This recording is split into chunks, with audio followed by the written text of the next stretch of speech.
Hello miss, எல்லாரும் எப்படி இருக்கீங்க? நான் ரொம்ப ஹாப்பியாக இருக்கேன். நீங்களும் ஹாப்பியாக இருக்கீங்கன்னு நினைக்கிறேன். Welcome our dream land. It's my dream land.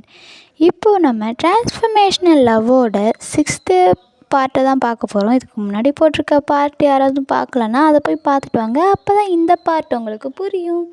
வாங்க நம்ம ஸ்டோரிக்குள்ளே போகலாம். லாஸ்ட் பார்ட்டில் எதோட முடிச்சிருப்பாங்கன்னா, அந்த திமிரு பிடிச்ச பொண்ணு ஸ்வீட்டி இருக்கால்ல, அவள் இந்த மாதிரி ஹீரோயினி ஃபேமிலிக்கிட்ட பேச ஹீரோயினியும் ஹீரோவும் சேர்ந்து அவன் மூக்கை உடச்சி அனுப்பி விட்ருப்பாங்க இல்லையா, அதோட பார்த்தோம். அதுக்கப்புறம் இப்போ பார்க்குறோம்.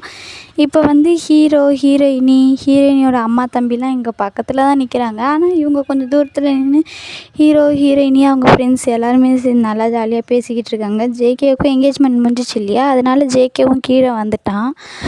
கீழே என்ன மச்சான் அப்படின்னு சொல்லிட்டு அவனோட ஒய்ஃபை இன்ட்ரடியூஸ் பண்ணுறான். அவனோட ஒய்ஃப் பேர் சுசுக்கி. இவ தாண்டா இவ பேர் சுசுக்கி அப்படின்னு சொல்லி ஹீரோ அவங்கிட்ட ஒய்ஃப் இல்லை, ஃபியான்சே எல்லாருக்கிட்டையும் இன்ட்ரடியூஸ் பண்ண. அவங்களும் ஹாய்மா எப்படி இருக்கீங்க அப்படின்லாம் சொல்லி விசாரிக்கிறாங்க. எங்கேருந்து வர, என்ன படிச்சிருக்க அப்படின்னு சொல்லி அவனுங்க விசாரிக்கிறாங்க. இப்போ ஜேகே அவனோட ஃப்ரெண்ட்ஸுங்க கிட்ட இதுதான் என் ஃப்ரெண்ட்ஸுங்க அப்படின்னு சொல்லிட்டு அவகிட்ட சொல்கிறாங்க. சரி அப்படின்னு சொல்லிட்டு இந்த மாதிரி பேசிக்கிட்டு இருக்காங்க. ஆனால் அந்த பொண்ணு ஜேகே பக்கத்தில் நின்று பேசுன்னு பார்த்தா நம்ம ஹீரோயினி பக்கத்தில் தான் போய் நின்று பேசிக்கிட்டு இருக்குது. ஹீரோயினி நவுந்து போகிறாங்க.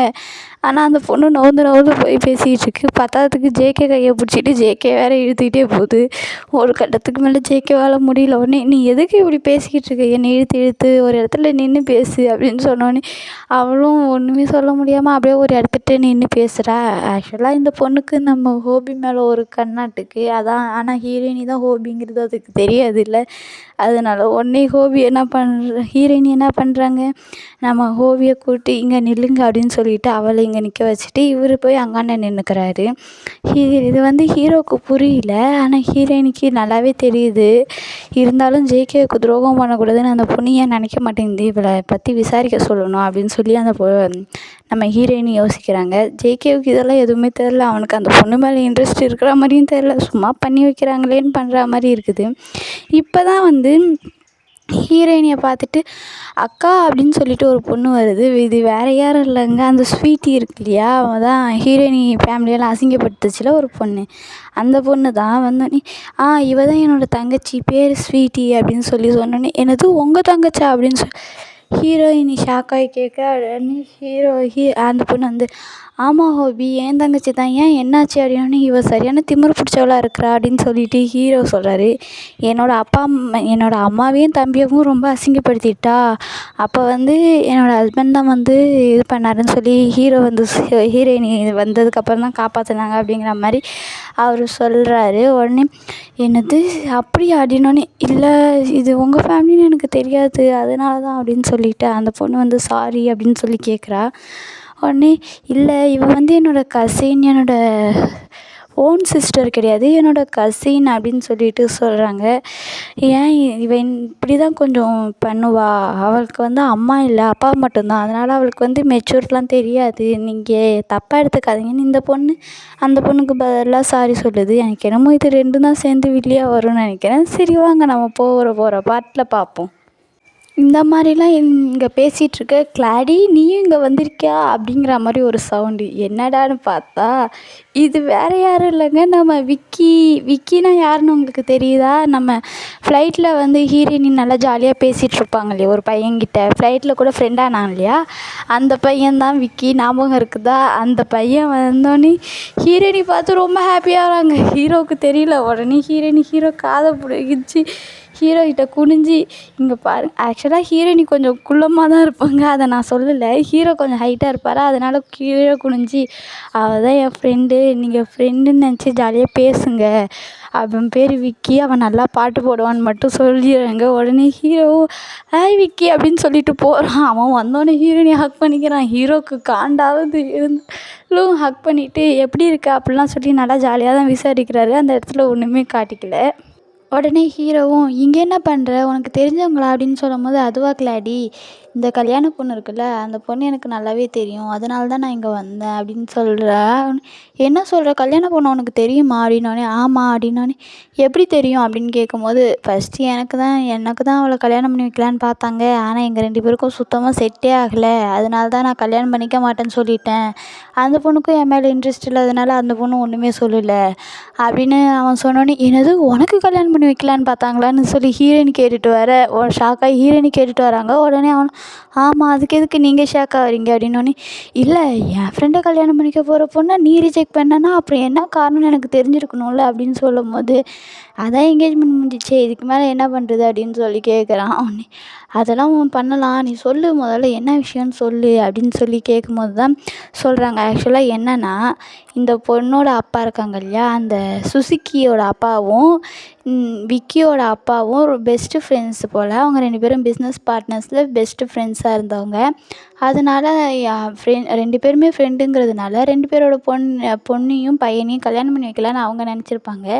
அதை விக்கிக்கிட்டேயும் சொல்ல இந்த பொண்ணுக்கிட்டேயும் சொல்கிறாங்க. விக்கி இந்த பொண்ணு ஓகே தான் சொல்லியிருக்கோம் ஆனால் விக்கி இல்லை நான் அந்த பொண்ணோட பழகி பார்க்கணும் நாங்கள் ஒரு 2-3 டேட்டிங் போகிறோம் அதில் எங்களுக்கு செட் ஆயிடுச்சுன்னா ஓகே அப்படின்னு அவன் சொல்லியிருப்பான். அதுக்கு அந்த பொண்ணும் ஓகேன்னு சொல்லியிருக்கோம் எல்லாருமே ஓகேன்னு சொல்லியிருப்பாங்க. அப்போ தான் அவன் அந்த 2-3 டேட்டுக்கு நான் போனேன் ஆனால் அந்த பொண்ணோட கேரக்டர் எனக்கு சுத்தமாக பிடிக்கவே இல்லை எனக்கும் அவளுக்கும் செட் ஆகாதுன்னு தோணுச்சு அதான் நான் ரிஜெக்ட் பண்ணிட்டேன் எனக்கு இந்த கல்யாணத்தில் இஷ்டம் இல்லைன்னு சொல்லிட்டேன். அந்த பொண்ணுக்கும் என் மேலே இன்ட்ரெஸ்ட் இல்லைங்கிறதுனால கம்முன்னு விட்டுட்டா அப்படின்னு சொன்னோன்னே அப்படி என்ன உனக்கு அவகிட்ட பிடிக்கல அப்படின்னோடனே அதெல்லாம் பிடிக்கல அவ்வளோதான் இதுக்கு மேலே எதுவும் சொல்ல முடியாது அப்படின்னு சொல்லிட்டு அவன் பாட்டுக்கு வேறு டாபிக் எடுத்து பேசுகிறான். ஆனால் இதை ஹீரோயினியும் சரி ஹீரோவும் சரி 2 பேரும் விடாமல் என்னன்னு சொல்லு சொல்லு சொல்லு சொல்லு அப்படின்னு கேட்டுகிட்டே இருக்காங்க. உடனே அந்த பொண்ணு என்னை பாடக்கூடாதுன்னு சொல்லுது அப்படின்னு சொன்னோன்னே இவனுக்கு சிரிப்பு வந்துருச்சு ஹீரோவுக்கு. இப்போ எதுக்கு நீ சிரிக்கிற உனக்கு என்ன அவ்வளோ கொழுப்பா அப்படின்னோடனே உன்னை போய் பாடக்கூடாதுன்னு சொன்னதுக்கு நீ வேணான்னு சொல்லிட்டியா அப்படின்னு சொல்லிட்டு ஹீரோயினி கேட்க ஆமாம் எனக்கு பாட்டுனா ரொம்ப பிடிக்கும் அது கிளாடிக்கு கூட நல்லாவே தெரியும் ஆனால் அந்த பாட்டையே விட்டுட்டு வரணும்னு சொல்லுது. நான்லாம் பாட்டை விட்டுட்டு வர மாட்டேன் என்னாலாம் அது சுத்தமாக முடியாது என்னால் பாட்டெல்லாம் விட்டுட்டு வரவே முடியாது எனக்கு எல்லாமே பாட்டு தான் என் உலகமே பாட்டு தான் அப்படின்னோடனே அப்போனா இதுக்கு சங்கீத் ஃபங்க்ஷனை உனக்கு தர வேண்டியதானே அப்படின்னு சொல்லி ஹீரோயின் கேட்குறாங்க. அதாவது ஹீரோ கேட்குறாரு. அதுவா கிளாடி அதான் நான் அந்த பொண்ணை ரிஜெக்ட் பண்ணிட்டேங்கிற கோவத்தில் அந்த பொண்ணோட கல்யாணத்துக்கு கூட என்னை வரக்கூடாதுன்னு சொன்னாங்க. நான் எங்கள் அம்மாவுக்கு பதிலாக நான் வந்திருக்கேன் எங்கள் அம்மா சொல்லி தான் நானே வந்திருக்கேன் அதனால என்னை சங்கீத்தும் தரமாட்டேங்கிறாங்க அப்படின்னு சொன்னேன். ஹீரோயினி ஓ அப்படியா அப்படின்னு சொல்கிறாங்க. ஆனால் ஹீரோ பரவாயில்ல இந்த பார்ட்டிக்கு நான் உன்னை மேரேஜுக்கு இதுக்கு மேலே நடக்க போகிற mehndi function sangeet function marriage எல்லாத்துக்குமே நீ தான் சங்கீத் எடுக்கணும் நீ தான் பாட்டு பாடணும் நான் உனக்கு சொல்கிறேன் அப்படின்னு சொன்னோன்னே ஹீரோயினி ஆமாம் நான் உனக்கு வாய்ப்பு தரேன் அப்படின்னு சொன்னோன்னே என்ன சார் நிஜமாவா சொல்கிறீங்கன்னு ஆமாம் இப்போ நடக்கிறது என்னோடய ஃப்ரெண்டு கல்யாணம் என் ஃப்ரெண்டு நான் சொன்னேன்னா அவன் கேட்பான் அதனால் இதுக்கு நீ தான் சங்கீத் எடுக்கிற நீ தான் மேரேஜ் பண்ணுற சாரிப்பா நீ மேரேஜ் பண்ணல மேரேஜுக்கும் நீ தான் பாட்டு பாட போகிற அப்படின்னு சொல்லிட்டு ஹீரோ சொல்கிறதும் ரொம்ப ரொம்ப நன்றி சார் கிளாடி ரொம்ப தேங்க்ஸ்னு மறுபடியும் ஹீரோயினை ஹக் பண்ணுறான். ஹீரோ கோவமாக வருது யாராவது அடிக்கடி ஹக் பண்ணுறான் அப்படிங்கிற மாதிரி கோவம் தான் வருது. இருந்தாலும் அதை அவர் பெருசாக காட்டிக்கல. இங்கே அப்படியே டைம் ஸ்கிப்பாக ஒரு வழியாக ஃபங்க்ஷன்லாம் முடிஞ்சு வீட்டுக்கும் போயிட்டாங்க. இப்போ ஹீரோயினி வீட்டில் இல்லை ஹீரோவோட வீட்டில் தான் 2 பேருமே இருக்காங்க. ஹீரோவோட ரூமில் தான் இருக்காங்க. அப்போ ஹீரோ ஹீரோயினிகிட்ட கேட்குறான் ஆமாம் எதுக்கு அவனை ஹக் பண்ணி பேசிகிட்டு இருக்கான் அப்படின்னு சொல்லிட்டு ஹீரோயினிக்கிட்ட ஹீரோ கேட்டோன்னே ஹீரோயினியும் அது அப்படி தான் ஃப்ரெண்ட்ஸுன்னா ஹக் பண்ணுறதுல தப்பு இல்லையா அப்படின்னு சொன்னோன்னே அதெல்லாம் ஒன்றும் தப்பு இல்லைன்னு இல்லை தப்பு தான் அவன் இன்னமும் உன்னை ஹக் பண்ணக்கூடாது நீ ஏதாவது சொல்லு நான் அதைப்படியே சொல்கிறேன் அவன் என்னை ஹக் பண்ணக்கூடாதுன்னு. அதெல்லாம் எப்படிங்க சொல்கிறது அவனே ஃப்ரெண்ட்ஷிப்பாக தான் அவன் யார் கூடயுமே அவ்வளோ க்ளோஸ் ஆக மாட்டான் என் கூட தான் அவ்வளோ க்ளோஸ் ஆகிட்டான் அதெல்லாம் ஒன்றும் சொல்ல முடியாது அப்படின்னு சொன்னோன்னே அவன் தப்பாலாம் மோட்டிவ்லலாம் ஹக் பண்ண மாட்டான் எனக்கு தெரியும் அவனை பற்றி அப்படின்னு ஹீரோயினி அவனை பற்றி புகழ்கிறது இங்கே ஹீரோக்கு நீ தயவு செஞ்சு அவனை பற்றி பேசுறது நிறுத்து உங்ககிட்ட கேட்டேன் பாருன்னு கத்திட்டு போயிடுறாரு. போனோடனே இப்போ இவருக்கு என்ன ஆச்சு, இவர் எதுக்கு கத்திட்டு போகிறாரு, அவன் என்ன ஹக் பண்ணா அவருக்கு என்னவா, ஓ என் உடம்புல அவர் இருக்கிறதுனால தானே இப்படி பேசுகிறாரு, என் உடம்புக்கு நான் முதல்ல மாறணும், அப்போ தான் நான் யாரையாவது ஹக் பண்ணனாலும் தப்பு இல்லைன்னு சொல்லுவார் அப்படின்னு சொல்லிட்டு நீங்கள் தப்பாக நினச்சிக்கிட்டாங்க. ஆக்சுவலாக ஹீரோவுக்கு வந்து ஹீரோயினி மேலே இன்ட்ரெஸ்ட் வந்திருக்குன்னு நான் முதல்ல எபிசோட்லேயே சொல்லியிருப்பேன் இல்லையா, அதனால தான் ஹீரோயினி வந்து இன்னொருத்தவன் ஹக் பண்ணுறது கூட ஹீரோவுக்கு சுத்தமாக பிடிக்கல, கோவமாக வருது, அதை கோவத்தை தான் இப்படி காட்டிட்டு போகிறாரு. இது தெரியாமல் தான் நம்ம ஹீரோயினி உட்காந்து கிடக்குறாங்க லூஸ் மாதிரி. இப்போ அப்படியே அந்த அக்கா தங்கச்சிங்க 2 பேரையும் காட்டுறாங்க. இப்போ தான் அதை சுயரூபத்தையே காட்டுறாங்க. ஆக்சுவலாக என்னென்னா அந்த சுசுக்கி இருக்கு இல்லையா, அது வந்து ஜேகேவை லவ் பண்ணவும் இல்லை, ஜேகேவை கல்யாணம் பண்ணிக்கணும்னு விரும்பவுமே இல்லை. அது வந்து ஹோபியை தான் லவ் பண்ணுச்சு, ஹோபியை தான் கல்யாணம் பண்ணிக்கணும் அப்படின்னு நினச்சிது. அதுக்கு பிடிச்சதே ஹோபியை தான். உடனே அது சொல்லுது, ஹோபி நான் உன்னை விடவே மாட்டேன், என்ன ஆனாலும் சரி நான் உன்னை அடைஞ்சே தீருவேன், உனக்காக தான் நான் இப்போ இந்த ஜேகேவை கூட கல்யாணம் பண்ணிக்க போகிறேன், அவனை கல்யாணம் பண்ணிக்கிட்டு அவனோட வாழ்வேன்னு நினைக்காத, நான் வந்து என்றைக்கா இருந்தாலும் உனக்கு தான் ஹோபி, உன்னோட ஒய்ஃபையும் உன்னையும் பிரிப்பேன், பிரித்து அந்த இடத்துக்கு நான் கண்டிப்பாக வருவேன், நான் ரொம்ப லேட் ஆகிட்டேன், ரொம்பவே லேட் ஆயிடுச்சு, அதனால தான் நீ வந்து உன் ஒய்ஃபை கல்யாணம் பண்ணிக்கிட்ட, இல்லைனா நீ என்ன தான் கல்யாணம் பண்ணியிருந்திருப்ப, உன் ஒய்ஃப் என்ன ஆகுறான்னு பாரு, அவளை நான் சும்மா விட மாட்டேன் அப்படின்னு சொல்லி இது மாதிரியே பேசிக்கிட்டு இருக்கு. அது ஒரு தங்கச்சி ஸ்வீட் இருக்குல்ல, அதுவும் அக்கா அவளை சும்மாவே விடக்கூடாது, அவளை பார்த்தாலே திமிரு பிடிச்சவளாட்ட தான் தெரியுது, ஓவர் திமிராக என்கிட்டயே பேசுகிறா, என்னமோ ஹோபி மாதிரி பேசுகிறா, ஹோபியோட பொண்டாட்டியானதும் ஓவராக திமிராயிடுச்சு, வேறு ஒன்றும் இல்லை, அவளை நீ சும்மாவே விட்டுறக்கூடாதுன்னு இது வந்து அந்த இதில் அசிங்கப்படுத்தினதை வச்சு இது பேசிக்கிட்டு இருக்கு. ரெண்டும் இப்படி ஹீரோயினியை ஒன்றும் பண்ணக்கூடாது அப்படின்னு நினைக்கிறாங்க. இதோ ரெண்டும் ஹீரோயினியை பண்ண போகிறேன்னு ஹீரோயினி நினச்சி நம்ம ஹீரோவை என்ன பாடுபடுத்த போகிறதோ தெரியல. சரி வாங்க இன்னும் பாட்டிலலாம் போய் பார்ப்போம் என்ன பாடுபடுத்துதோன்னு. இங்கே ஜேகே வந்து ஒன்றுமே கண்டுக்கல, அவனுக்கு என்கேஜ்மெண்ட் ஆச்சா இல்லையான்னு அவன் பாட்டுக்கே வேலையை தான் பார்த்துட்ருக்கான். இப்போ வந்து ஹீரோயினி வராங்க, ஹீரோயினி பார்க்குறப்ப தான் தெரியுது மற்ற 6 பேருமே இங்கே தான் இருக்காங்க, ஜேகே கூட தான் அந்த 5 பேருமே இருக்காங்க. வந்துட்டு என்னடா வேலையை தான் பார்த்துட்ருக்கீங்கன்னு, ஆமாம் மச்சான் அப்படின்னு சொல்லி கேட்குறாங்க. உடனே அவங்க வந்து எப்போ பாரு வேலை வேலைன்னு பார்க்குறீங்களாடா, இன்றைக்கி உனக்கு என்கேஜ்மெண்ட் தானடா ஆச்சு, உனக்கு கல்யாணம் ஆக போகுது, அதை பற்றி ஏதாவது யோசிக்க வேண்டியதானே, அதெல்லாம் அப்பா அம்மா பார்த்துப்பாங்கடா, இப்போ நமக்கு இதுதான் முக்கியம், முக்கால்வாசி வேலை முடிஞ்சிச்சு, இன்னும் கால்வாசி வேலை தான் இருக்குது, அதையும் முடிச்சிட்டோன்னா நம்ம நினச்சா மாதிரியே கொரியாவிலேயே நம்ம 7 பேரும் சேர்ந்து ஒன்றா பிஸ்னஸ் பண்ணலாம் அப்படின்னு சொல்கிறாங்க. ஆக்சுவலாக என்ன பிளான் போட்டு வச்சுருக்கானோன்னா, இப்போ 7 பேரும் ஒரு நாட்டில் தனித்தனியாக தானே பிஸ்னஸ் பண்ணிக்கிட்டு இருக்கானுங்க, அதை எல்லாத்தையும் ஆக்சுவலாக ஒன்றா தான் பண்ணுறாங்க, ஆனால் தனித்தனியாக தானே இருக்காங்க, அவங்கவுங்க பிஸ்னஸ் அவங்கவுங்க பார்த்துக்கிட்டு அதை தான் இப்போ ஒரே இடத்துல இருந்து அந்த 7 பிஸ்னஸையும் ஒன்றா பார்க்கலான்னு ஒரு ஐடியாவில் இருக்காங்க. அதாவது கொரியாவிலே இருந்து அந்த 7 பிஸ்னஸையும் ஒன்றா பார்க்கலான்னு இப்போ போகும்போது எல்லாருமே ஒன்றா தான் கொரியாவுக்கு போவானுங்க, இந்தியாவிலேருந்து ஒன்றாவே கொரியாவுக்கு போகலான்ற ஒரு ஐடியாவில் தான் இவங்க 7 பேருமே இருக்கானுங்க.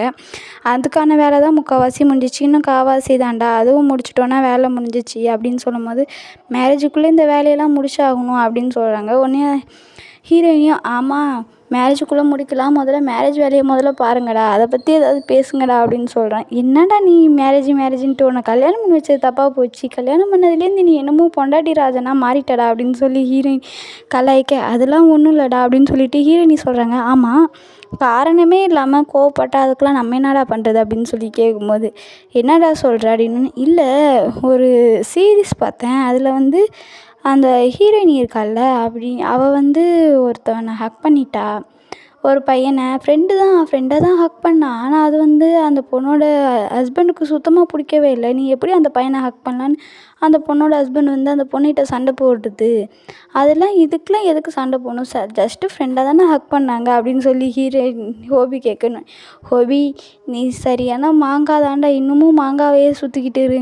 ஆக்சுவலாக அந்த பொண்ணுக்கு அந்த ஹீரோவுக்கு வந்து ஹீரோயினியை பிடிச்சிருக்கும், அது ஒரு பொசசிவ்னஸ்டா, நமக்குன்னு இருக்கிறத நம்ம மட்டும்தான் இது பண்ணணும், மற்றவங்கலாம் வந்தால் அது கோவம் தான் வரும் அப்படின்னு சொல்கிறான். என்னடா சொல்கிற, என்னடா வளர்ற புரியலடா அப்படின்னோடனே ஹீரோ வந்து ஹீரோயினியை லவ் பண்ணுவான், அவன் லவ் பண்ணிகிட்டு இருக்கும்போது இன்னொருத்தன் வந்து ஹக் பண்ணால் அவனுக்கு ஜெலஸ் ஆகாதா அப்படின்னு சொல்லி ஸ்ட்ரைட்டாகவே சொல்லலை. ஹீரோயினி வந்து ஓ இதான் மேட்ரா, சரி சரி அப்படின்னு மனசுக்குள்ளே நினச்சிக்கிறாங்க. ஒரு வேளை ஹீரோ நம்மளை லவ் பண்ணுறாரோ அப்படின்ற மாதிரி அவங்க யோசிக்க ஆரம்பிச்சிடுறாங்க. அவங்க அப்படி யோசிச்சுட்ருக்க, இந்த பக்கம் ஜிமின் வந்து, "ஆமாண்டா, நீ எப்போ சீரிஸ்லாம் பார்க்க ஆரம்பிச்ச? நீ படம் பார்க்குறதே மோஸ்ட்லி கிடையாது. இதில் சீரிஸ் வேறு பார்க்குறியா? இது எப்பயிலேருந்து?" அப்படின்னோடனே, "இல்லைடா, நான் பார்க்கல. என்னோடய ஒய்ஃப் பார்த்துட்டு இருந்தா, அதில் பார்த்தேன்" அப்படின்னு சொல்லி ஹீரோயினையும் சமாளிக்கிறாங்க. "ஓ! ஒய்ஃப் கூடலாம் டைம் ஸ்பெண்ட் பண்ணுறீங்களா?"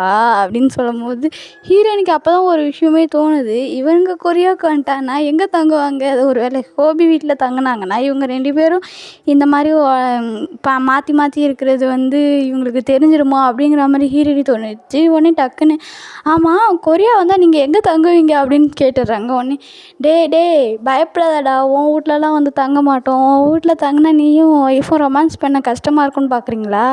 எப்படி கேட்குறான் பார்த்தியாடா எங்கே தங்குவீங்கன்னு. "ஏன்டா எங்கள் வீட்டில் வந்து தங்குன்னு சொன்னால் என்ன வேண்டான்னொன்னே, இல்லைடா உன் வீட்டிலலாம் தங்க மாட்டோம், நாங்கள் வந்து தனியாகவே தங்கிக்கிறோன்னு" சொல்லி ஜிமின் கோவப்படுறான். உடனே அவனும், "டேய் அது இல்லை மச்சான், எங்கே தங்குவீங்க? ஏதாவது வீடு இருக்கா? இல்லை எங்கள் வீட்டில் தான் தங்கணுமான்னு நான் ஒரு டவுட்டுக்கு கேட்டேன்டா" அப்படி சொல்லி ஹீரோயினி சமாளிக்கிறாங்க. சமாளித்தோடனே, "சரி நிறுத்துடா" அப்படின்னு சொல்லும்போது, "நாங்கள்லாம் தனியாக தான் தங்குவோம். ஜேகேவும் அவன் ஒய்ஃபும் கூட தனியாக தான் தங்குவாங்க. உங்கள் ஹஸ்பண்ட் ஒய்ஃபுக்குள்ளெல்லாம் நாங்கள் டிஸ்டர்ப் ஆக மாட்டோம்டா. ஆனால் நாங்கள் 5 பேரும் ஒன்றா தான் இருப்போம். நீங்கள் 2 பேர் தான் தனித்தனியாக தங்க போகிறீங்க" அப்படின்னு சொல்லி ஜிமின் சொல்கிறான். உடனே, "ஓ சரிடா மச்சான், ஏன் மச்சான் அப்படி தனித்தனியாக தங்கிட்டு என் கூடயே தங்கலாமே" அப்படின்னு ஹீரோயினி சும்மா ஒரு ஃபார்மாலிட்டிக்கு கேட்குறாங்க. "தெரியும்டா உன் ஃபார்மாலிட்டி" அப்படின்னு சொல்லிட்டு நம்ம ஆரம் வந்துடுறான். ஆரம் வந்து, "தெரியும்டா உன் ஃபார்மாலிட்டிக்கு தான் நீ கேட்குறேன்னு எங்களுக்கு நல்லாவே தெரியும், விடு" அப்படின்னு. "அப்படிலாம் இல்லை மச்சான், ஏன் மச்சான் இப்படி பேசுகிறீங்க? நீங்களும் ஓவராக பண்ணுறீங்களாடா, உங்களுக்கும் கல்யாணம் நடக்கும்ல, அப்போ இருக்குடா உங்களுக்கு" அப்படின்னு சொல்லி நீ சொல்லிட்டு போயிடுறாங்க. உடனே வெக்கப்பட்டு அவங்க பாட்டுக்கே போயிடுறாங்க. ஐயோ இவனை வேற மாட்டி போக மாட்டுக்க அப்படின்னு சொல்லிட்டு அவங்க பாட்டுக்கே ஓடிடுறாங்க. இது நம்ம ஹோபியாடா இது?" அப்படின்னு ஜின் கேட்குறான். "ஏன்டா?" அப்படின்னோடனே, "இல்லைடா, ஹோபி இப்படி வெக்கப்பட்டு ஓடி நான் பார்த்ததே இல்லையே" அப்படின்னு சொல்லும்போது, "நாங்களும் தான்டா பார்த்ததில்ல" அப்படின்னு சொல்லி எல்லாருமே அதை பற்றி பேசிகிட்டு இருக்காங்க. ஹோபி இப்படி வெக்கப்பட்டு ஓடுறான் அப்படின்னு சொல்லிட்டு அதை பற்றி பேசிகிட்டு இருக்காங்க. உடனே சுகா வந்து, "ஜேகே உனக்கும் கல்யாணம் ஆக போகுது, அப்போனா இனிமேல் நீ இந்த மாதிரி தான் ஹோபி மாதிரி வெக்கப்பட்டு தான் சுற்ற போகிற போல்" அப்படின்னு சொல்லிட்டு சுகா சொல்ல, உடனே ஜேகே வந்து, "ஆமாம் வெக்கப்பட்டு சுற்றுறதுக்கு தான் இங்கே இருக்குது. கிளாடி வந்து ரொம்ப நல்ல பொண்ணு. அவள் வந்து சீக்கிரமாகவே எல்லாரையுமே புரிஞ்சுப்பா. எவ்வளோ கஷ்டமாக இருந்தாலும் அந்த இடத்துல பெருசாக எடுத்துக்காமல் அவள் சேர்ந்து எல்லாரோடையும் சந்தோஷமாக இருந்துருவா. ஆனால் எனக்கு என்னமோ இவ அப்படின்னு தோணலை" அப்படின்னு சொன்னேன். "ஏன்டா அப்படி சொல்கிறேன்னு?" "இல்லைடா, சுசிக்க பார்த்தா எனக்கு ஒரு இதுவுமே தோண மாட்டேங்குது. அவள் வந்து இதில் இன்ட்ரெஸ்டடாக இருக்கா, கல்யாணத்தில் இன்ட்ரெஸ்டடாக இருக்கா, எல்லாருக்கூடயும் ஜாலியாக பேசுவா, பிரச்சனையை சால்வ் பண்ணுவான்னு எனக்கு தோண மாட்டேங்குது. அவளை பார்த்தா அப்படி தெரியவும் மாட்டேங்குது. கண்டிப்பாக இதனால் ப்ராப்ளம் தான் வரும். அதனால் நான் ஒரு வழி அவள் ஒரு வழின்னு இருந்தால் ஒரு பிரச்சனையுமே இல்லை. நாங்கள் 2 பேரும் சேர்ந்தா தான் பிரச்சனை" அப்படின்னு சொல்லணும். "என்னடா நீ கல்யாணத்துக்கு முன்னாடி இப்படி பேசிகிட்டு இருக்க? கல்யாணத்துக்கு முன்னாடியே டிவோர்ஸ் பண்ணிட்டு போயிடுவாட்டுக்கு" அப்படின்னு சொல்லிடுறானுங்க. "அது போடா, எனக்கெலாம் இதில் இன்ட்ரெஸ்ட்டே இல்லை. எங்கள் அப்பா அம்மா தான் கேட்காம கல்யாணம் பண்ணி வைக்கிறாங்க" அப்படின்னு சொல்லி ஜேகே ஒரு பக்கம் புலம்பிகிட்டு இருக்கான். "டேய் இவனை விட்டா இப்போவே டிவோர்ஸ் பண்ணி கேட்பான்டா, வாங்கடா நம்ம போகலாம்" அப்படின்னு சொல்லிட்டு ஜிமின் எல்லாரையும் இழுத்துட்டு போயிடுறான். இப்போ ஜேகே மட்டும் தனியாக உட்காந்து அவளை கல்யாணம் பண்ணிக்கணுமான்னு யோசிச்சுக்கிட்டு இருக்கான். அவனுக்குமே சுசுக்கி மேலே அவ்வளோ இன்ட்ரெஸ்ட்டும் இல்லை, அவளை பிடிக்கவும் இல்லை. அவங்க பேரண்ட்ஸோட கட்டாயத்தினால அவனும் கல்யாணம் பண்ணிக்கிறான். இப்போ வந்து நம்ம ஹீரோவை தான் காட்டுறாங்க. ஹீரோ வந்து ஒரு டேபிளில், அதாவது ஒரு பெஞ்ச் மாதிரி இருக்கும், அதில் கார்டனில் பெஞ்ச் போட்டிருப்பாங்க இல்லையா, அந்த மாதிரி அங்கே போய் உக்காந்துட்டு வேடிக்கை பார்த்துட்ருக்கான். அப்போ வந்து ஒரு வாய்ஸ், "நீ இங்கே என்ன தனியாக பண்ணிக்கிட்டு இருக்க?" அப்படின்னு கேட்குது. அது வேறு யாரும் இல்லை, நம்ம விக்கி தான். "நீங்கள் என்ன தனியாக பண்ணிக்கிட்டு இருக்கீங்க?" "இல்லை சும்மா தான் உட்காந்துருந்தேன்" அப்படின்னு சொன்னோன்னே, "என்னாச்சு, ஏதாவது பிரச்சனையானோடனே?" "சீச்சி சும்மா சண்டை அவ்வளோதான்" அப்படின்னோடனே, "கோச்சிக்கிட்டு நான் வந்துட்டேன் வெளியே" அப்படின்னு சொல்லிட்டு நம்ம ஹீரோக்கும் ஹீரோயினுக்கும் நடந்துச்சு இல்லையா, அதை ஒரு சண்டைன்னு சொல்லிகிட்டு இருப்பான். விக்கியும் அது என்ன சண்டைன்னு கேட்குறான். ஆனால் அதெல்லாம் ஒன்றும் இல்லை, சும்மா தான், அதெல்லாம் விடு அப்படின்னு சொல்கிறான். ஏன்னா விக்கி தானே அதில் மெயின் பாயிண்ட்டே அந்த சண்டைக்கு, அவனையிட்டே இப்படி சொல்கிறது, அதனால் அதெல்லாம் ஒன்றும் இல்லை அப்படிங்கிற மாதிரி சொல்கிறான். இப்போ இவங்க 2 பேரும் பேசிகிட்டு இருக்காங்க. திடீர்னு ஹீரோ சொல்கிறான், "அந்த ஸ்டார்ஸ் எல்லாம் பாரேன் எவ்வளோ அமைதியாக இருக்குது, அதுக்கெல்லாம் எந்த டென்ஷனும் இல்லை, எந்த இதுவுமே இல்லை. ஒரு 5 நிமிட்ஸ் அதை நம்ம அமைதியாக பார்த்தாலே நமக்குள்ளே இருக்கிற டென்ஷன்லாம் போயிடும்" அப்படின்னு ஹீரோ சொல்ல, உடனே, "வாவ் கிளாடி, நீ சொல்கிறது செம்ம கரெக்டு. நம்ம டெய்லியும் 1008 டென்ஷன் நமக்குள்ளே இருக்கும், அதெல்லாம் தீர்க்கணுன்னா ஒரு 5 நிமிஷம் டெய்லியும் அந்த ஸ்டார்ஸையும் அந்த மூணையும் பார்த்தாலே நம்ம டென்ஷன்லாம் போயிடும்ல அப்படின்னு சொல்லும். உடனே விக்கி சரி ஓகே, இங்கே பாரு கிளாடி, நீயும் நானும் 5 நிமிஷம் சைலண்ட்டாக அந்த ஸ்டாரையும் மூணையும் பார்ப்போமா அப்படின்னு சொல்ல ஹீரோவும் பார்ப்போமே, என்ன தப்பு அப்படின்னு சொல்லி கேட்குறான். உடனே ஓகே பா நம்ம ஸ்டார்ட் பண்ணலாம், நீ எதுவும் பேசக்கூடாது, நானும் எதுவும் பேச முடியாது, சைலண்ட்டாக இருக்கணும் அப்படின்னு சொல்லிட்டு 2 பேரும் சைலண்ட்டாக ஸ்டார்ஸை பார்த்துட்ருக்காங்க. அப்போ தான் நம்ம ஹீரோயினியும் அங்கே பேசிட்டு வந்திருப்பாங்க. ஹீரோவை காணும்னு தேடிக்கிட்டு கார்டனில் இருக்காரான்னு பார்க்கலான்னு வந்திருப்பாங்க. அங்கே பார்த்தா ஹீரோ மட்டும்தான் உட்காந்துருக்காருன்னு நினச்சிட்டு ஹீரோயினி வந்து நீங்கள் இங்கே தான் இருக்கீங்களா, உங்கள் ஃப்ரெண்ட்ஸ்லாம் என்ன சொன்னாங்கன்னா ஒரு பிஸ்னஸை பற்றி நாங்கள் பேசிகிட்டு இருந்தோம், உங்கள் ஃப்ரெண்ட்ஸ் என்ன சொன்னாங்கன்னு உங்கள்கிட்ட சொல்கிறேன், என்ன பண்ணுறீங்க, ஏன் திரும்ப கூட மாட்டேங்கிறீங்க அப்படின்னு சொல்லும்போது ஹீரோ டக்குன்னு திரும்பி ஒன்றும் சொல்லாதங்கிற மாதிரி கண்ணை காட்டுறாரு. ஹீரோயின் எதுக்கு கண்ணை காட்டுறீங்க, இங்கே தான் யாருமே இல்லைல்ல, அப்புறம் என்ன பிரச்சனை, நம்மளை பற்றி யாருக்கும் தெரியாதுன்னு சொல்லிட்டு வந்து பார்த்தா இங்கே விக்கி உட்காந்துட்டு நீங்கள் 2 பேரும் என்ன பேசிகிட்ருக்கீங்க எனக்கு புரியல, நீ என்னமோ வாங்க போங்கன்னு இவரை கூட்டிகிட்ருக்கீங்க, ஆனால் எனக்கு புரியல நீங்கள் என்ன பேசுகிறீங்கன்னு சொல்லி அவன் குழம்புறான். ஒன்று ஹீரோயின் அதாவது ஒன்றும் இல்லை அப்படின்னு சொல்லி சமாளிக்கிறா. உடனே விக்கியும் சார் நீங்கள் தப்பாக எடுத்துக்காதீங்க, எனக்கு ஆரம்பத்துலேருந்து இந்த டவுட் இருந்தது, ஆக்சுவலாக உங்கள் பிஹேவியர் அப்படியே கிளாடி மாதிரியே இருக்குது, கிளாடி பிஹேவியர் டோட்டல் சேஞ்ச், எனக்கு தெரிஞ்சு அது உங்களை மாதிரி இருக்குதுன்னு நினச்சேன், ஆனால் இப்போ கிளாடி பேசுனதை பார்த்தா நீங்கள் பேசுனதை பார்த்தா கிளாடி பேசுன மாதிரியே இருந்தது, எனக்கு என்ன தோணுதுன்னா இது நீங்கள் இல்லை கிளாடின்னு தோணுது அப்படின்னு சொல்லி அவன் டக்குன்னு கேட்க உடனே ஹீரோவுக்கு செம்ம டென்ஷன் ஆகுது.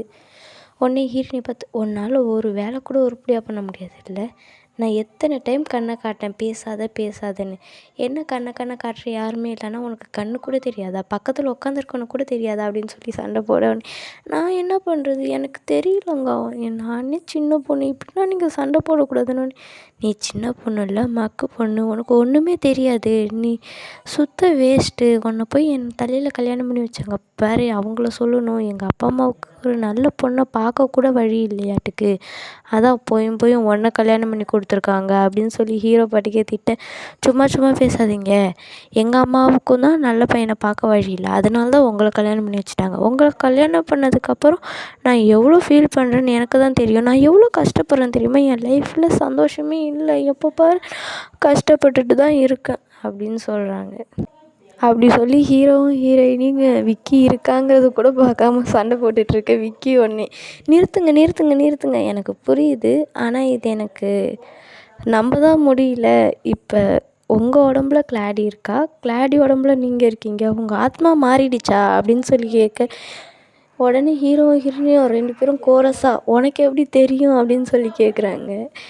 எனக்கு மட்டும் இல்லை கண்ணு தெரியாதவங்களுக்கு கூட தெரியும், அந்த மாதிரி தான் நீங்கள் ஆக்ட் பண்ணிக்கிட்டு இருக்கீங்க அப்படின்னு சொன்னேன். ஓ இதை தானே யாருக்கும் தெரியக்கூடாதுன்னு பார்த்தோம், ஆனால் யார் நம்புவா சொல்ல அப்படிங்கிற மாதிரி ஹீரோயினி போய் உட்காடுறாங்க. நீ உன் வாயை வச்சுட்டு சும்மா இருக்காத, எல்லாருமே நம்புகிற மாதிரி தான் நீ பேசுவ அப்படின்னு சொல்லி ஹீரோ கத்த. உடனே விக்கி இருங்க சார் கோவப்படாதீங்க, நான் சொல்கிறது கேளுங்க அப்படின்னு சொல்லி ஒரு ஆர்டிக்கல் மாதிரி ஒன்று எடுத்து ஆக்சுவலாக இந்த மாதிரி புக்ஸ்லாம் எனக்கு படிக்கிறது ரொம்ப பிடிக்கும், அது மாதிரி படித்தேன்னா அதில் எனக்கு பிடிச்சதோ இல்லை வியர்டாக இருக்கிறது எல்லாத்தையும் மிக்ஸ் பண்ணி நான் ஒரு ஆர்டிக்கல் மாதிரி ரெடி பண்ணுவேன், இந்த மாதிரி நோட்ஸ்லாம் எடுப்பேன், இந்த மாதிரி நீங்கள் சொல்கிற இந்த ஆத்மா ரெண்டும் சேஞ்ச் ஆகுறது இதை பற்றி நான் ஒரு ஆர்டிக்கல் ரெடி பண்ணி வச்சுருக்கேன், நீங்கள் கொஞ்சம் என் ரூம்க்கு வரீங்களா, நான் உங்களுக்கு எல்லாத்தையும் கிளியர் பண்ணுறேன் அப்படின்னு சொல்லி ஹீரோவையும் ஹீரோயினையும் அவன் ரூமுக்கு கூப்பிட்டு போய் ஒரு நோட் மாதிரி ஒன்று தேடி கண்டுபிடிச்சி ஒரு நோட் எடுக்கிறான், எடுத்து இதை பாருங்கள் அப்படின்னு சொல்லி காட்டுறான். அதில் ஒரு லேடி ஃபோட்டோ இருக்குது, இந்த ஒரு லேடியும் ஒரு அந்த லேடியோட ஹஸ்பண்டாட்டுக்கு 2 பேரும் இருக்கிற மாதிரி ஒரு ஃபோட்டோ இருக்குது. இதை காட்டி அவன் சொல்கிறான், ஆக்சுவலாக இந்த லேடி வந்து ரொம்ப புவர்கள், இவங்களுக்கு அப்பா அம்மாலாம் யாருமே கிடையாது, இவங்க ரொம்ப ஏழை, இவங்களுக்கு அனாதாசிரமத்தில் தான் வளர்ந்தாங்க, அப்புறம் கொஞ்ச நாள் கழித்து இவங்க வந்து தனியாக போய் வேலைலாம் செஞ்சு இப்போ இது பண்ண ஆரம்பிச்சிட்டாங்க, அதுக்கப்புறம் இந்த பர்சனை கல்யாணமும் பண்ணிக்கிட்டாங்க. இந்த பர்சனை கல்யாணம் பண்ணுறதுக்கு ஒரு 2 நாளைக்கு முன்னாடி தான் இந்த பர்சனை கல்யாணம் பண்ணுறதுக்கு ஒரு 2 நாளைக்கு முன்னாடி அவங்க வந்து ஒரு சாமியார் மாதிரி ஒருத்தரை பார்த்துருக்காங்க. அந்த சாமியார் வந்து இவங்களுக்கு ஒரு ரிங் மாதிரி ஒன்று ப்ரெசென்ட் பண்ணியிருக்காங்க. அந்த ரிங்கில் வந்து ஒரு பிள்ளையார் டாலர் இருந்ததுன்னு சொல்லி அந்த ரிங்கை காட்டுறான். அந்த ரிங்கில் இருக்கிற டாலரும் நம்ம ஹீரோயினி கழுத்தில் இருக்கும் இல்லையா ஒரு செயின், அந்த செயினில் இருக்கிற டாலரும் சேமாக ரிங்கில் டாலர் இருக்கார்ல, ரிங்கில் வந்து அந்த பிள்ளையார் படம் வரைஞ்சிருக்கோம் இல்லையா, அந்த சிம்பிளும் நம்ம ஹீரோயினி செயினில் இருக்கிற டாலரும் சேமாக இருக்குது. இதை பார்த்து ஹீரோக்கும் ஷாக்கு, ஹீரோயினிக்கு ஷாக்கு. அவன் சொல்கிறான், இந்த ரிங்கை வந்து அவங்க ஹஸ்பண்ட்கிட்ட கொடுத்ததான் அவங்க போட்டுக்கிட்டாங்க. அப்புறம் 2 நாளுக்கு அப்புறம் அவங்களுக்கு கல்யாணமும் ஆச்சு. அதில் அவங்க என்ன சொன்னாங்கன்னா, ஒரு நாள் நானும் என் ஹஸ்பண்டும் சேமாக ஒரு விஷயம் நினச்சோம். அது வந்து நாங்கள் மறுபடியும் காலைல எழுந்திரிக்கும் போது அது அப்படியே நடந்துச்சு அப்படின்னு சொல்கிறோம். ஆக்சுவலாக அவங்க ஹஸ்பண்டும் அவங்களும் என்ன நினச்சிருப்பாங்கன்னா, நாளைக்கு எனக்கு வேலை கிடச்சி என் மனைவி ஒரு நல்லா அவளை நான் பார்த்துக்கணும் அப்படின்னு அவங்க ஹஸ்பண்டும், அவங்க வந்து என் ஹஸ்பண்டுக்கு வேலை கிடச்சி அவர் என்னை நல்லா பார்த்துப்பாரு நம்பிக்கை இருக்குன்னு இவங்களும் நினச்சிருப்பாங்க. அதே மாதிரியே மறாத நாள் காலைல அவருக்கு வேலையும் கிடச்சிருக்கும். அவரும் நல்லா பார்த்துருந்துருப்பாரு. இதுக்கெல்லாம் காரணம் இந்த ரிங்கு தான் அப்படின்னு சொல்லி அவங்களுக்கு ஒரு டவுட் வந்திருக்கும். அப்புறம் இன்னொருத்தவங்க அவங்களுக்கு வந்து ஒரு ப்ரேஸ்லெட் மாதிரி கொடுத்தாங்க அப்படின்னு சொல்லி இன்னொருத்தவங்கள காட்டுறாங்க. அவங்க என்ன வேண்டிக்குவாங்கன்னா, என் ஹஸ்பண்டோட நிலமையிலேருந்து நான் அவங்கள புரிஞ்சுக்கணும் அப்படின்னு சொல்லி அவங்களும், அவங்க ஹஸ்பண்ட் வந்து என் ஒய்ஃபோட நிலமையிலேருந்து நான் அவளை புரிஞ்சுக்கணும்னு சொல்லி நினச்சிருப்பாங்க. ஆக்சுவலாக இந்த ப்ரேஸ்லெட்லேயும் அதே சிம்பிள், அதாவது அந்த ஹீரோயினி செயினில் இருக்குல்ல பிள்ளையார் டாலர், அந்த டாலரில் இருக்கிற அதே சிம்பிள் வந்து இந்த ப்ரேஸ்லெட்லேயும் இருக்குது. இதை காட்டி அவன் சொல்கிறான், அந்த மாதிரி அவங்களுக்கும் நடந்துச்சுன்னு 2 பேருமே நியூஸ் கொடுத்துருக்காங்க. இது 2மே சஸ்பியஸாக இருக்குது. இதை வந்து யாராலையுமே நம்ப முடியல அப்படின்னு சொல்கிறது. இதெல்லாம் நான் கலெக்ட் பண்ணி வச்சுருக்கேன். இந்த 2 பேர் மட்டும் இல்லை, ஒரு சின்ன குழந்தைக்கு கூட நடந்திருக்கு அப்படின்னு. ஹீரோயினும் செம ஷாக். என்ன குழந்தைக்கு கல்யாணமா அப்படின்னு சொல்லி நான் ஷாக்காக உடனே, நீங்கள் நினைக்கிற மாதிரிலாம் இல்லை, அந்த குழந்தைக்கு 18 வயசில் மேரேஜ் ஆச்சு அப்படின்னு. என்ன 18 வயசில் மேரேஜ் ஆச்சா, நீ என்ன சொல்கிறேன்னு சொல்லி ஹீரோயினி கேட்க, ஆமான்னு சொல்லி ஆக்சுவலாக அந்த குழந்தைக்கு வந்து ஒரு காப்பு மாதிரி அந்த சாமியார் கொடுத்துருக்காரு. அந்த சாமியார் அந்த காப்புலேயும் பார்த்தீங்கன்னா சின்னதாக அந்த ஹீரோயினி செயினில் இருக்கிற அந்த டாலர் இருக்கு இல்லையா, அதே மாதிரி பிள்ளையார் இருக்குது. இதெல்லாம் வச்சு பார்க்குறப்ப ஒன்று தான் சேம் ஆகுது, அந்த குழந்தையும் நினச்சது நடந்திருக்குது அப்படின்னு சொல்லிட்டு இதெல்லாம் வச்சு பார்க்குறப்ப ஒன்று தான் சேம் ஆகுது. இந்த டாலர் மட்டும்தான் சேமாக இருக்குது அப்படின்னு சொல்லி விக்கி சொல்கிறான். என்ன நீ சொல்கிற, எப்படி, இங்கே பாரு என் கழுத்தில் இருக்கிற செயினுன்னு சொல்லிட்டு ஹீரோயினி கழுத்துலேருந்து அந்த செயின் எடுத்து காட்ட, ஹீரோ வந்து அதை சொன்னின்னா நானே எடுத்து காட்டுவேன், இந்த மாதிரி நீ என்னை டச் பண்ணாத, இது உன் உடம்பாக இருந்தாலுமே எனக்கு ஒரு மாதிரி அன்கம்ஃபர்டபுளாக இருக்குன்னு ஹீரோ சொல்கிறான். சாரிங்கன்னொடனே ஹீரோ வந்து அந்த செயினை கழட்டி கொடுக்குறான். அதில் பார்த்தா அதே டாலர், எல்லாமே இந்த டாலர். அப்போனா அந்த சாமியாரும் ஒன்றா தான் இருக்கும்னு எனக்கு கெஸ்ஸிங். ஆனால் இதெல்லாம் உண்மையாக என்னன்னு என்னால் நம்ப முடியல. ஆனால் இப்போ 4வதா நீங்கள் 2 பேரும் நடந்திருக்கீங்க, இது என்னால் நம்பவே முடியல அப்படின்னு சொல்லி கேட்கும்போது ஹீரோயினி சொல்லியிருக்காங்க, இதில் ஒரு விஷயம் அந்த டாலர் மட்டும் சேம் ஆகலை, இன்னொரு விஷயமும் சேம் ஆகுது, அதை யாராவது கவனிச்சிங்களா அப்படின்னு சொல்லி ஹீரோயினி கேட்க, விக்கியும் என்னன்னு கேட்குறான். ஆக்சுவலாக அவங்க எல்லாருக்கும், இந்த 3 பேருக்கும் சரி எனக்கும் சரி, கல்யாணத்துக்கு 2 நாளைக்கு முன்னாடி அந்த சாமியார் வந்து அந்த மாதிரி ரிங்கு, ப்ரேஸ்லெட்டர், காப்பு, அப்புறம் என்னோடய செயின், இந்த மாதிரி 2 நாளைக்கு முன்னாடி தான் வந்து கொடுத்துருக்காரு. இதை யாராவது நோட் பண்ணிங்களா அப்படின்னு சொல்லி கேட்கும்போது விக்கியும், ஆமாம் இதை நான் நோட் பண்ணவே இல்லையே, இதுவும் என் ஆர்டிக்கலுக்கு நல்ல பாயிண்ட் தான் அப்படின்னு சொல்ல, ஓகேடா இதோட இந்த பார்ட் முடியுது, நம்ம நெக்ஸ்ட் பார்ட் பார்த்துக்கலாம். சாரிடா, நியூ இயரு கிறிஸ்மஸ்ன்னு சொல்லி எனக்கு கொஞ்சம் பிஸி ஆகிட்டேன், அதனால தான் என்னால் வந்து இந்த பார்ட்டு போட கொஞ்சம் டைம் ஆகிடுச்சி, மன்னிச்சிக்கோங்க. சாரிடா, இதுக்கு மேலே நான் கொஞ்சம் சீக்கிரமாக போடுறேன் பாட்டு, நீங்கள் மன்னிப்பீங்கன்னு நினைக்கிறேன். பாய் மிஸ், நல்லா இருங்க. அப்புறம் ஹாப்பி நியூ இயர்டா, பாய்.